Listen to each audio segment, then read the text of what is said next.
കെ.പി.സി.സിയുടെ അതിനിർണായക നേതൃയോഗം തിരുവനന്തപുരത്ത് പുരോഗമിക്കുന്നു. മങ്കൂട്ടത്തിലെതിരെ യോഗത്തിൽ വി.ഡി. സതീശൻ തുറന്നടിച്ചേക്കും. സതീശന്റെ കയ്യിലുള്ളത് IAS ഉദ്യോഗസ്ഥരുടെ അടക്കം 4 സ്ത്രീകളുടെ പരാതികളാണ്. സ്ക്രീൻഷോട്ടുകളടക്കം തെളിവുകൾ സതീശൻ ശേഖരിച്ചിട്ടുണ്ട്.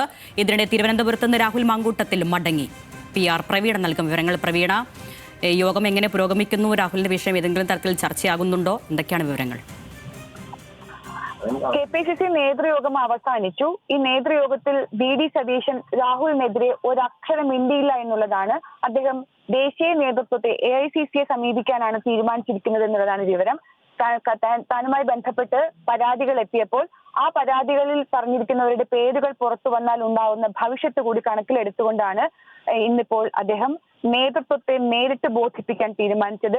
DCC അധ്യക്ഷന്മാരടക്കം ഇന്നത്തെ യോഗത്തിലുണ്ടായിരുന്നു. അപ്പോൾ ആ യോഗത്തിൽ ഏതെങ്കിലും തരത്തിലുള്ള പരാമർശം ഏതെങ്കിലും ഈ പറഞ്ഞ പരാതി ഉന്നയിച്ചവർക്കെതിരെ വന്നു കഴിഞ്ഞാൽ അത് വലിയ തോതിലുള്ള പ്രശ്നങ്ങളിലേക്ക് പോകും. പലരും തങ്ങളുടെ അതായത് മുതിർന്ന IAS ഉദ്യോഗസ്ഥ അടക്കം പേര് വെളിപ്പെടുത്താൻ ആഗ്രഹിക്കുന്നില്ല എന്നുള്ളത് അറിയിച്ചിട്ടുണ്ടായിരുന്നു. അതുകൊണ്ടുകൂടിയാണ് വി.ഡി. സതീശൻ ഈ തവണ മൗനം പാലിച്ചത് എന്നുള്ളതാണ് വിവരം. അദ്ദേഹം ഒരു കാര്യവും രാഹുലിനെതിരെ മിണ്ടിയിട്ടില്ല. അതേസമയം രാഹുൽ വിഷയം ചർച്ചയായി വന്നിട്ടുണ്ട്. അതുപോലെ തന്നെ വി.ഡി. സതീശനെതിരെ അടക്കം നടക്കുന്ന സൈബർ ആക്രമണങ്ങൾ അത് പാർട്ടിക്ക് ഗുണം ചെയ്യില്ല.